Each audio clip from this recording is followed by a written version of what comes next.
প্রিয় দর্শক, আজকের এই ভিডিওতে আমি আপনাদেরকে জানাবো বীজগণিতের জনক মুসা আল খোয়ারিজমির জীবনী ও অবদান সম্পর্কে।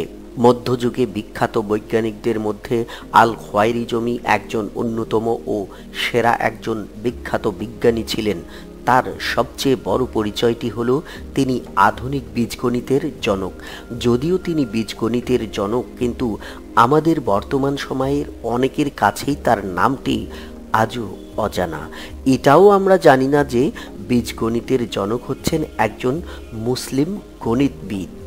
এই ভিডিওতে আমি আপনাদেরকে জানাবো এই বিখ্যাত মুসলিম গণিতবিদের জীবনী ও তার গণিতবিদের উপরে অবদান সম্পর্কে। তাই অনুরোধ করব ভিডিওটি না কেটে পুরো ভিডিওটি দেখার জন্য। শুরুতে আপনাদেরকে জানিয়ে রাখি খোয়ারিজমি কে ছিলেন। আল খোয়ারিজমি একাধারে একজন গণিত বিশেষজ্ঞ, ভৌগোলিক এবং জ্যোতির্বিজ্ঞানী। পাটিগণিতে তিনি প্রথম দশমিক ও শূন্যর বিস্তৃতি ব্যবহার শুরু করেন।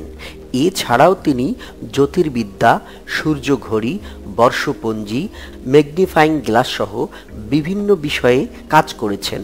ইসলামের স্বর্ণযুগের এই মনীষীর রচিত গ্রন্থগুলো এখনও আমাদের নতুন নতুন আলোর সন্ধান দিতে পারছে এবং দিয়ে যাচ্ছে। এই ভিডিওর মাঝে আমি এই লেখকের আল খোয়ারিজমির সংক্ষিপ্ত জীবনী আপনাদেরকে জানাচ্ছি।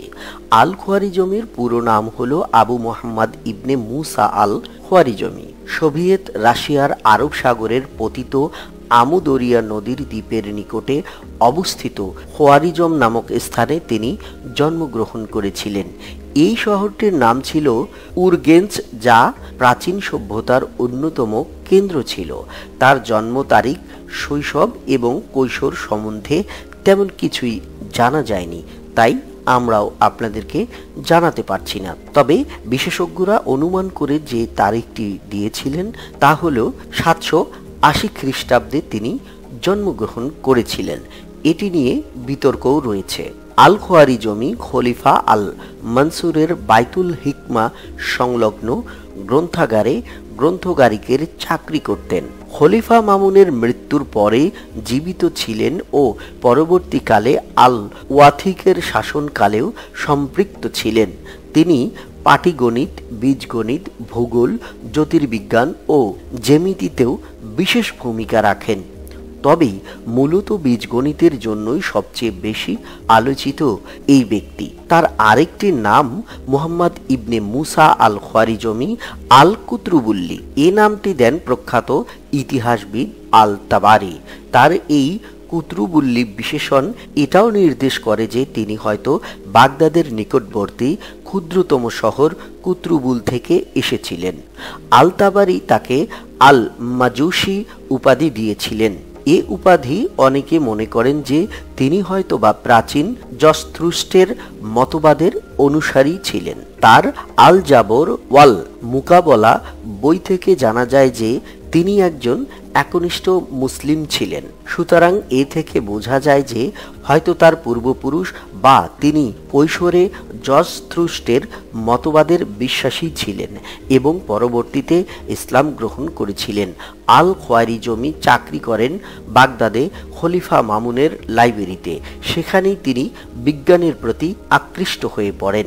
অসীম ধৈর্য সহকারে অধ্যয়ন করে তিনি বিজ্ঞানের যাবতীয় বিষয়ের সঙ্গে পরিচিতি লাভ করেন। আল খোয়ারিজমি বিশেষ অবদানগুলির মধ্যে উল্লেখযোগ্য হচ্ছে তিনি ছিলেন একজন জগৎ বিখ্যাত গণিতবিদ। তার সময়ের গণিতের জ্ঞানকে তিনি এক অভাবনীয় সমৃদ্ধর পর্যায়ে নিয়ে যান। একজন গণিতবিদ হওয়ার পাশাপাশি তিনি ছিলেন একজন উল্লেখযোগ্য জ্যোতির্বিদও। ভূগোল বিষয়ে তার প্রজ্ঞা উৎকর্ষ তাকে ছাপিয়ে গিয়েছিল। তিনি ছিলেন অ্যালজেব্রার জনক। তিনি প্রথম আল জাবর ওয়াল মুকাবলা বইয়ে এ শব্দটি উল্লেখ করেন। আধুনিক প্রযুক্তিতে আল খোয়ারিজমির অবদান। আধুনিক প্রযুক্তি অনেকটা দাঁড়িয়ে আছে অ্যালগোরিদমের উপরে। অ্যালগোরিদম হচ্ছে সংখ্যার কতগুলি সুনির্দিষ্ট ও ধারাবাহিক ধাপের সমষ্টি। কম্পিউটার, স্মার্টফোন, রোবট ইত্যাদি এই ধাপগুলোর মাধ্যমে কাজ করে। আমাদের অতি প্রয়োজনীয় ইন্টারনেটও চলে অ্যালগোরিদমের কারবারে। এমনকি ফেসবুক, টুইটার, ইউটিউব ইত্যাদি চলে অনেক জটিল জটিল অ্যালগোরিদমে। অ্যালগোরিদম শব্দটি এসেছে মধ্যযুগের মনীষী আল খোয়ারিজমির নামের ল্যাটিন শব্দ অলগোরিদমো থেকে। তিনি প্রথম অ্যালগোরিদম নিয়ে নানাবিধ গবেষণা করেন। বর্তমান অ্যালগোরিদমের যে রূপ তার অনেকটাই পূর্ণতা পেয়েছে প্রায় 1200 বছরেরও আগে। আর আল খোয়ারিজমির গবেষণার ফলে খোয়ারিজমির রচিত গ্রন্থ আল জাবর ওয়াল মুকাবলা ষোড়শ শতাব্দী পর্যন্ত ইউরোপীয় বিশ্ববিদ্যালয়গুলোতে পড়ানো হতো। তিনি প্রথম রৈখিক, লাইনার এবং দ্বিঘাত কোয়াড্রাটিক সমীকরণের পদ্ধতিগত সমাধান করেন। তিনি সর্বপ্রথম বীজগণিতকে একটি স্বাধীন শাখা হিসাবে প্রকাশ করেন। আলজেব্রা শব্দটি এসেছে তার বিখ্যাত বই আল জাবর ওয়াল মুকাবলা বইয়ের নাম থেকে। এই খোয়ারিজমিকে বীজগণিতের জনকই বলা হয়। আল খোয়ারিজমির রচিত বই, তিনি অনেক বই লিখেছেন যেগুলো অধিকাংশ ল্যাটিন ভাষায় অনুদিত হয়েছে, আবার অনেকগুলোর অস্তিত্ব পাওয়া যায়নি। আল জাবর ওয়াল মুকাবলা এই বইটি তার সবচেয়ে বেশি বিখ্যাত। এই বইটি 5 খণ্ডে বিভক্ত। বইটি ল্যাটিন ভাষায় অনুবাদ করা হয় দ্বাদশ শতকে। অনুবাদ কর্মের মধ্য দিয়ে এই নতুন বিজ্ঞান পশ্চিমা জগতে প্রবেশের সুযোগ পায়। এর আগে ইউরোপের কাছে বীজগণিত ছিল একটি অচেনা বিষয়। ইউরোপীয়রা এ বিষয়ে ছিল পুরোপুরি অজ্ঞ। 10ম শতাব্দীর ইউসুফ রচিত মাফাহাতুল উলুন গ্রন্থে এ বিষয়ে বিস্তারিত আলোচনাও করা হয়েছে। কিতাবুল শুরুত আল আরত এই ভূগোল বিষয়ক বই। এটি পৃথিবীর আকার সম্বন্ধীয় একটি বই। তার এই গ্রন্থটি মূলত ভূগোল সম্বন্ধীয় আলোচনা নিয়ে রচিত। এটা বিভিন্ন ভাষায় অনুদিতও হয়েছে এবং অনুবাদ কর্মের সাথে মানচিত্রগুলোও অন্তর্ভুক্ত করা হয়েছে। কিতাব আল জামোয়াল তাফরিক বিল হিসাব আল হিন্দ এই বইটি ল্যাটিন ভাষায় অনুবাদ করা হয়েছে। এই বইটি আরবিতে আর পাওয়া যায়নি। ইস্তেখেরাজ তারিখ আল ইয়াহুদ এই বইটি তিনি লিখেছিলেন ইয়াহুদি পঞ্জিকা নিয়ে। কিতাব আল তারিখ এই মূল্যবান বইটি থেকে বর্তমানে আমরা বঞ্চিত। এটি আর পাওয়া যায় না। এটি সাধারণত দিনলিপির উপরেই লেখা। কিতাব আল রহমাত এই বইটি সূর্য ঘড়ির উপরে লিখিত একটি বই।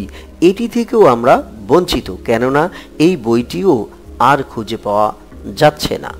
আল খোয়ারিজমির অবদান পাটিগণিতের ক্ষেত্রে তার বিশেষ অবদান। পাটিগণিত বিষয়ে তিনি একটি বই রচনা করেন যা পরবর্তীতে ল্যাটিন ভাষায় অনুদিত হয়েছে।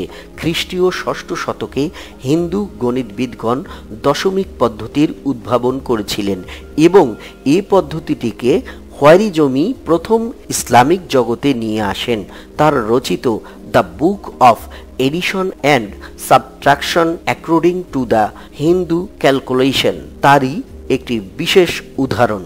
বীজগণিতে তার অবদান। খোয়ারিজমির হাতেই গণিতের এই শাখাটি পরবর্তী সময়ে আরও উৎকর্ষতা লাভ করে। বর্তমান যুগ পর্যন্ত গণিতবিদ্যার যে উন্নয়নের ফলে বিজ্ঞানের বিভিন্ন শাখায় যে উন্নতি ও আবিষ্কার সম্ভব হয়েছে আল খোয়ারিজমির উদ্ভাবিত গণিত বিষয়ক নীতিমালারই কারণে। আমরা যখন কোনো সমীকরণ সমাধান করি তখন এক্স অথবা ওয়াই এর একটি করে মান পেয়ে থাকি, যা একঘাত সমীকরণ নামে পরিচিত। আবার দ্বিঘাত সমীকরণের দুটি মান পাওয়া যায়। এই দুই ধরনের সমীকরণের বিশ্লেষণধর্মী ব্যাখ্যা তুলে ধরেন আল খোয়ারিজমি। আর অ্যালজেব্রা আবিষ্কারের মধ্য দিয়ে এর উপযোগিতা অভাবনীয়ভাবে বেড়ে যায়। মধ্যযুগের আর কোনো গণিতবিদই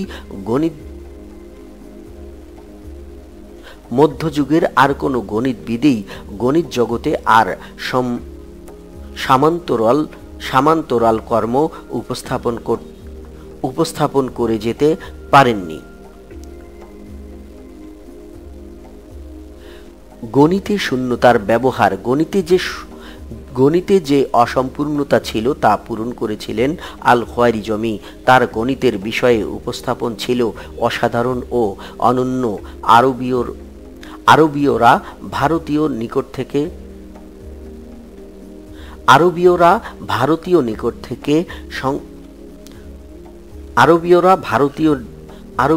ভারতীয় নিকট থেকে সংখ্যা লিখন পদ্ধতি শিক্ষা লাভ করেন।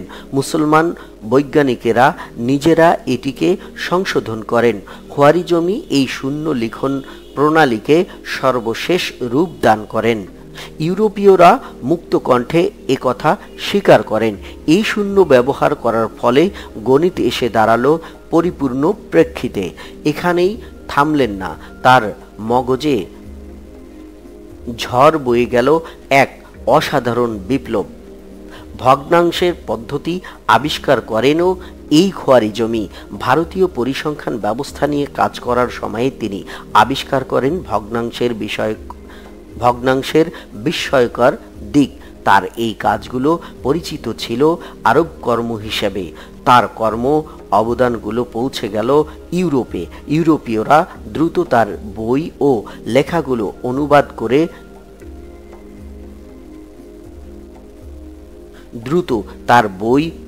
লেখাগুলো অনুবাদ করে নেন। সেই সাথে তিনি ইউরোপেও বিখ্যাত হয়ে যান। তিনি দশমিক ব্যবস্থাকে এক নতুন দিগন্তে পৌঁছে দিতে চাইলেন। এক্ষেত্রে তার অবদান প্রশংসনীয়।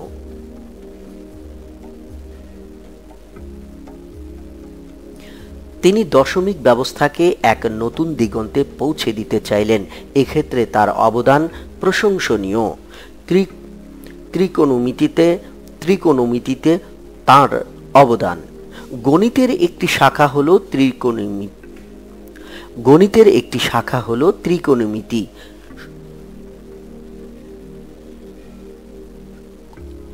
সমকোণী ত্রিভুজের তিন কোণ ও বাহু নিয়ে আলোচনা করা হয় ত্রিকোণমিতিতে।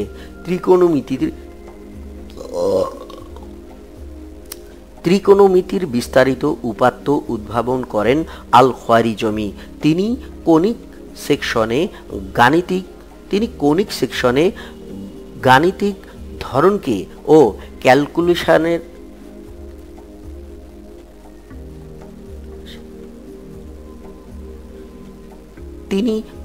তিনি কনিক সেকশনে গাণিতিক ধরনকে ও ক্যালকুলাসের উন্নয়ন ঘটিয়ে এর আধুনিকায়ন করেন। তিনি গবেষণা করেন ক্যালকুলাস নিয়ে। ডিফারেন্সিয়াল ক্যালকুলাস হচ্ছে ক্যালকুলাসেরই একটি শাখা যা নিয়ে তিনি কাজ করেছিলেন। জ্যামিতিতে তার অবদান। তিনি সর্বপ্রথম বীজগণিতের সমীকরণগুলোর জ্যামিতিক সমাধান নির্ণয় করেন। তিনি জ্যামিতির ক্ষেত্রে আয়ত, বর্গ, ত্রিভুজ প্রভৃতি জ্যামিতিক ক্ষেত্রগুলোর যে ধারণা দিয়েছেন তা হুবহু আজও একই রকম রয়েছে। জ্যোতির্বিদ্যায় তার অবদান। জ্যোতির্বিদ্যায় তিনি দিয়ে গেছেন নতুন কিছু ধারণা এবং এক্ষেত্রে তার অবদান উল্লেখযোগ্য। আল খোয়ারিজমি জ্যোতির্বিজ্ঞানের একটি তালিকা প্রণয়ন করেন। তার এই তালিকাটির প্রধান বৈশিষ্ট্য ছিল এতে তিনি জ্যোতির্বিজ্ঞানের উপক্রম কণিকা যোগ করতেন। জ্যোতির্বিদ্যা বিষয়ে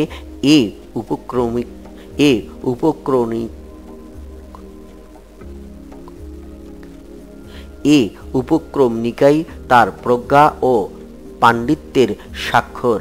এছাড়াও তার দুইখানা বই রয়েছে এ বিষয়ে।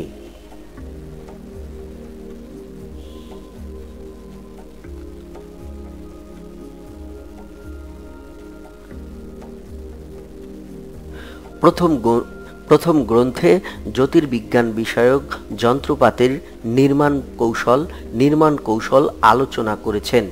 দ্বিতীয় গ্রন্থে তিনি যন্ত্রপাতি ব্যবহার করে কিভাবে জ্যোতির্বিজ্ঞান বিষয়ক পাঠ নিতে হয় সে বিষয়ে আলোচনা করেছেন।